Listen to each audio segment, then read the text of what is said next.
everyone, and welcome once again to another edition of Storytime with Mr. Kirkland, where we are still reading tonight on the Titanic. Today we are reading chapter 9, almost finished I believe. I believe there's only 10 chapters, so almost done. Right there, real close. Alright, so today we are reading chapter 9, Time Stops. "Where is it?" shouted Annie. The front of the Titanic sank deeper into the sea. Jack and Annie fell forward. They grabbed the railing and held on for their lives. "Maybe the treehouse fell into the ocean," shouted Jack. A great roar started coming from the ship. Jack imagined everything crashing forward. All the furniture, dishes, bicycles, the grand clock on the staircase. He looked down. A giant wave of water rolled over a lower deck. Jack imagined water flooding the third-class corridor, the card room, and the grand staircase. He closed his eyes, waiting to be washed away. Ruff, ruff. The barking came from a distance. "Teddy!" cried Annie. Jack had forgotten all about the little dog. Holding onto the railing, he used one hand to pull off his knapsack. Teddy wasn't there. There was more frantic barking. "Where's Teddy?" cried Jack. "He's calling us," shouted Annie. There they are.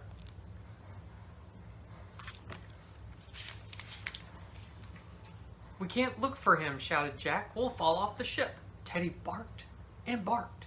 "He's close by," said Annie. She held onto the railing and moved slowly down the steep deck. "Annie!" cried Jack. Suddenly, the lights on the Titanic went out. The world was pitch dark. Jack couldn't see Annie at all. "Annie!" he shouted. He tried to move down the deck too, but the ship tilted again.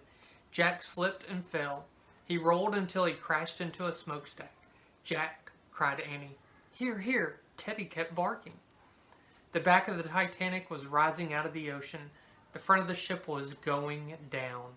Jack tried to go around the smokestack without falling.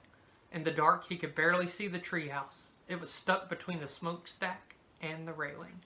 It was lying on its side. Annie and Teddy were looking out the window. "Teddy's barking led me here," cried Annie. "Hurry, Jack!" Jack crawled around the smokestack. He held out his hand. Annie grabbed it. She pulled him into the treehouse. Teddy licked his face. "I wish we could go home," shouted Annie, pointing at the Pennsylvania book. Jack heard a loud crack. The wind started to blow. The treehouse started to spin. It spun faster and faster. Then everything was still. Absolutely still. Alright guys, that was chapter 9, another short and sweet chapter. I hope you enjoyed it. Please join me next time when we finish this book up with chapter 10, A Touch of Magic. Alright guys, see you next time. Bye guys.